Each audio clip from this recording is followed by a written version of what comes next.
Shalom, I am Babsi, and today I will be reading from the book of Numbers, chapter 35 and 36. Adonai spoke to Moses in the plains of Moab by the Jordan at Jericho, saying, Command Bnei Israel to give to the Levites from the inheritance of their possessions cities in which to live. They are also to give the Levites pastures lands around the cities. Thus they will have cities to live in and pastures for their cattle, flocks, and all their livestock. Their pastures you give to the Levites will extend out from the walls around the cities for 1,000 cubits.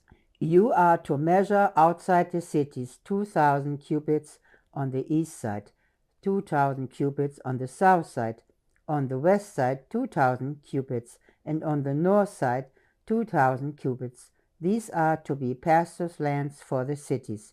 6 of the cities you give the Levites are to be cities of refuge, to which anyone who kills anyone may flee.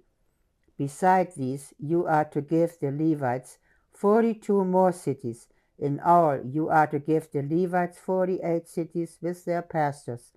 The cities that you are to give to the Levites from the possession of Bnei Israel should be proportionate to the inheritance of each tribe. Give many from the one who has many, and few from the one who has few.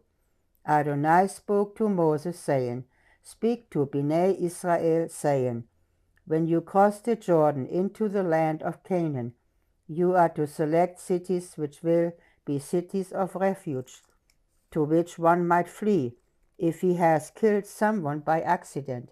They are to be cities for refuge from the avenger, so the manslayer may not die before standing trial before the assembly. The 6 cities you designate are to be your cities of refuge.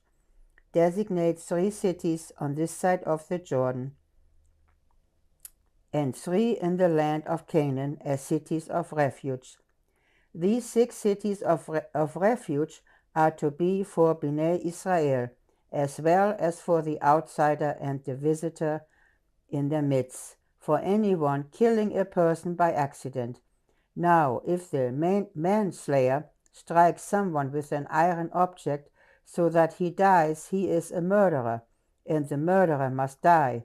If anyone has a stone in his hand that could be deadly, and strikes anyone with it so that he dies, he is a murderer, and the murderer must die. Or if someone has a wooden object that could kill and strikes anyone so that he dies, he is a murderer, and the murderer must be put to death. The blood avenger himself may put the murderer to death. When he finds him, he is to kill him. If anyone pushes someone maliciously, or throws anything at him with deadly intent, or with hostility hits him with his fist so that he dies, the one hitting him is a murderer. The blood avenger may put the murderer to death when he finds him. But if he pushes him suddenly, or throws an object at him with no intent, or without seeing him should drop a stone on him, resulting in his death, but he was not his enemy and intended him no harm, the assembly must judge between the manslayer and the avenger of blood according to these regulations. The assembly must protect the manslayer from the avenger of blood. The assembly should send him back to the city of refuge to which he had fled, and he is to remain there until the death of the Kohen Gadol, who was anointed with the holy oil.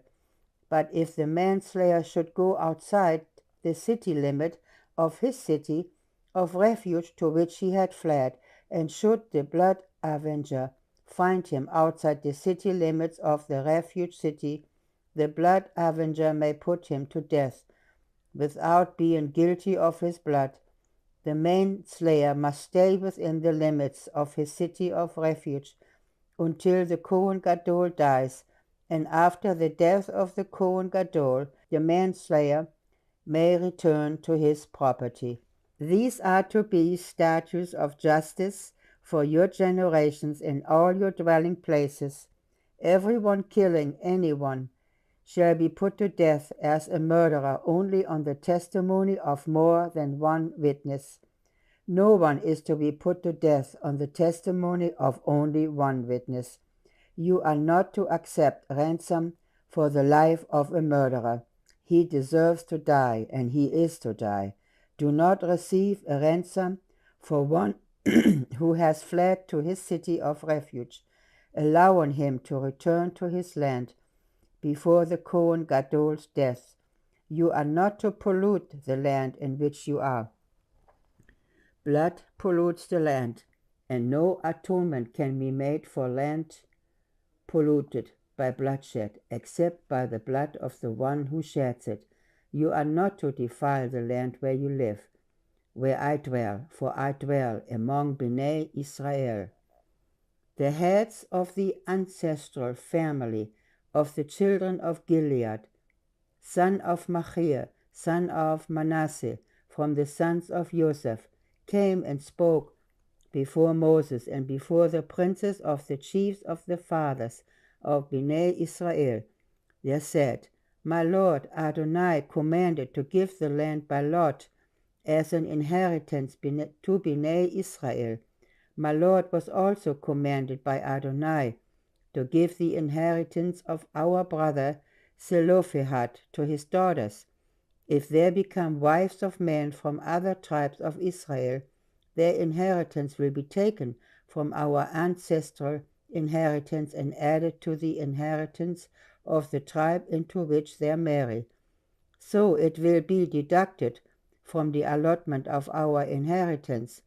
When the Jubilee year comes, their inheritance will be added to the inheritance of the tribe into which they marry, and deducted from the inheritance of our ancestral tribe.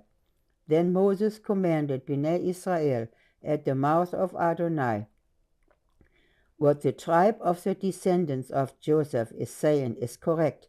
This is the word that Adonai commands for the daughters of Zelophehad, saying, They may become wives to whomever they please, as long as they marry within the family of the tribe of their father. So no inheritance may be passed from tribe to tribe among Bnei Israel. Each one of Bnei Israel will each keep the inheritance of the tribe of his ancestors.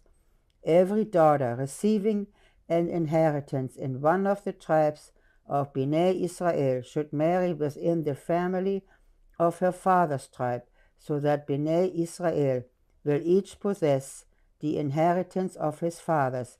No inheritance may pass from tribe to another tribe, for each tribe of Bnei Israel is to keep its inheritance. So Zelophehad's daughters did just as Adonai commanded Moses.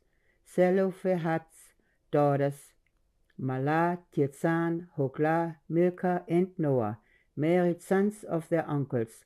They married within the families of the sons of Manasseh, son of Joseph, and their inheritance remained within the tribe of their ancestral family. These are the mitzvot and judgments that Adonai gave by Moses' hand to Bnei Israel on the plains of Moab at Jericho, along the Jordan. Amen.